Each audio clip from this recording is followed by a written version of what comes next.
The good news is that NHS Test and Trace is working ever more efficiently. The bad news is that they pinged me and I've got to self-isolate because somebody I was in contact with a few days ago has developed COVID.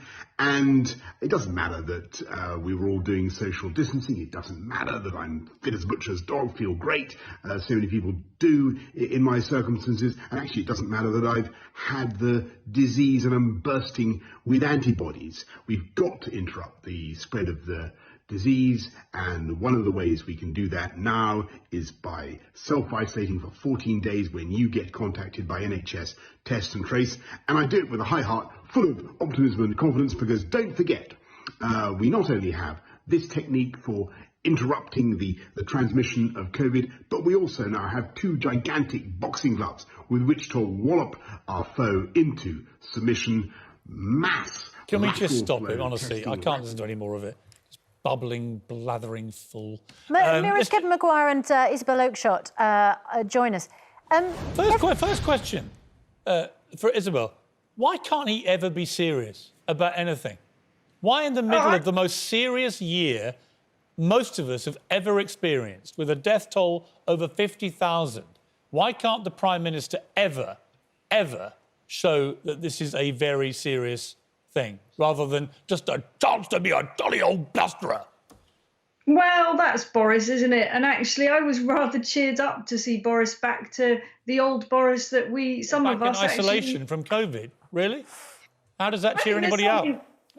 There's something a bit strange about all of this, isn't there? Because why did he have to wait to be contacted by NHS Track and Trace? It goes back to what you were saying about your experience. You would have thought that the MP concerned would have contacted the Prime Minister already. So this is, Isabel, this is absolutely spot on, because look at the photograph. So Boris Johnson says in his blustering piece to camera, it doesn't matter that we were socially distanced. That's the photograph from Thursday. I mean, there's not 2 metres between those politicians, so they clearly weren't socially distant. No mask. And if you are contacted by Test and Trace and told to isolate, it's because you've been a close contact of someone who has tested positive. And as you say, they met on the Thursday. It was on the Friday that Lee Anderson lost his sense of taste, which, as we know, is a symptom of COVID. So wouldn't you immediately ring up number 10 and say, I think I might have put the Prime Minister at risk? I mean, and perhaps he did, and perhaps we haven't been told that. You know, the reality is that most of us live in fear of this call of doom from NHS Track and Trace, and it's well documented that the system, so far from working brilliantly, as the Prime Minister has just tried to persuade us all, doesn't work brilliantly. And in many cases, they're not managing to get through to people, partly, I suspect, because people are dodging the call, because they don't actually want to be told that they've got to lock themselves away for 2 weeks when they don't have the support to be able to do so. They think it's unnecessary. And basically, they decide to make their own judgment about that. The Prime Minister obviously can't do that. He set the rules. He's got to follow them.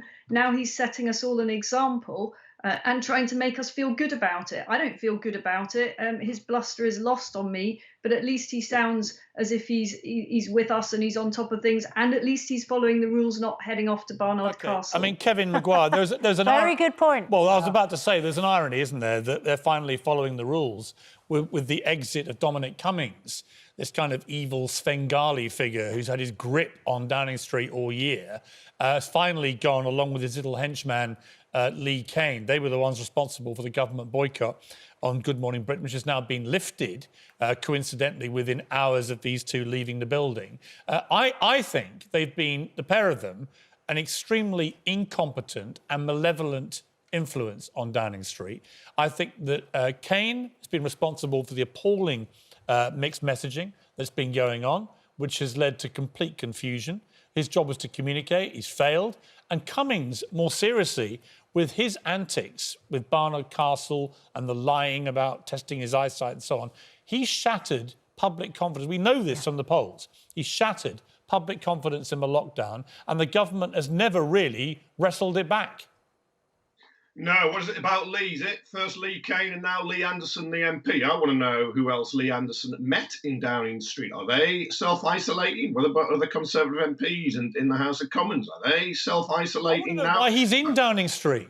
Well, who is this guy? Who is this guy? And given how important it is that the Prime Minister this week with Brexit, with the pandemic, it couldn't be a more vital week for him to be available. He now has to isolate because of some MP I've never heard of marching around Downing Street. Well, I doubt that Lee Anderson just marched into Downing Street. He was given permission and invited. Well, there's no other way to get in there other than you walk in. Yeah, but you get invited, don't but you? They allow some bloke to come in who we've never heard of, who clearly is not important in the general scheme of things, to come and sit around the Prime Minister with no masks, no real social distancing, and the guy turns out to have COVID. I mean, all of it is madness. Shambolic.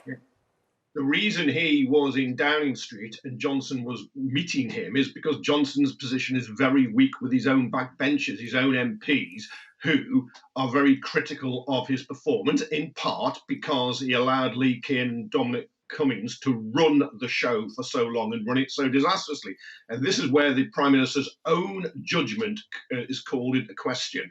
And the real issue isn't Cummings and Kane, it is the suitability of Boris Johnson to be Prime Minister, to do that job, to run the country, to handle a major crisis like coronavirus and to deal with Brexit negotiations. He won't be able to just change all that, Johnson, by appointing a chief of staff. But this moment when he's now self-isolating couldn't be worse for him after the incredible toxic, poisonous soap opera of last week and those departures. He has a whole series of announcements planned this week, which are supposed to relaunch him, to show he's on top of everything. And I looked at that video and I thought, well, hi, folks. Well, come on. It's a bit late for all that when, depending how you count it, more than 50,000 or more than 70,000 people have died. He couldn't knock the skin off a rice pudding at the moment. But he can't convey any... So look at him. It's just, even without sound. This is the bloke who thinks he's on some jolly hockey sticks jake, not running the country at its most critical hour since World War II. I mean, can you imagine Churchill popping up in the middle of one of his speeches and talking like this? I mean, it's just ridiculous. His hero, he wrote a book about. Isabel, the inside Downing Street, the reason all this matters, and people may think, who cares about Kane, Cummings, whatever, and there is an element of that. But it does matter because these people are actually deciding government policy. They're deciding strategy, communications, messaging at a time when it literally costs lives. It is important. And, Isabel, if I might just interject, one of those people might be the Prime Minister's fiancée.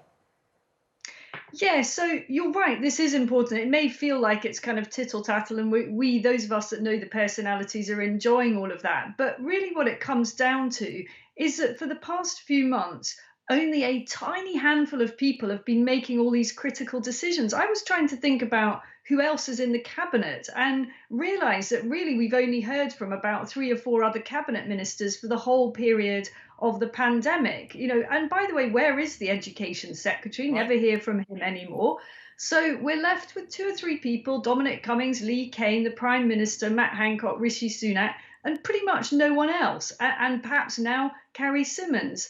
And now we've lost Dominic Cummings and Lee Kane. It will be very interesting to see whether the flavour of the government changes, whether actually that leads to any change of style. The other figure who's curiously absent from all of this, very, very powerful figure, is Michael Gove. Now, we've seen very little of him, and he's at the heart of government, and I suspect strongly that he's on manoeuvres and that he will come to play an even more... Is he sharpening his old sword, the one that he shoved in Boris's back last time, do you think? During the leadership contest. I think he's been sharpening that for a very long time. I'm not sure that sword will prove any more effective than it was then, but that doesn't stop a politician from having a go. Well, you know what? It's interesting because Carrie Symonds has had a load of very, in my view, misogynistic and sexist nonsense poured on her head in the last few days. From where I'm looking, it looked like she was the only one who understood just how malevolent Cummings and Kane had got.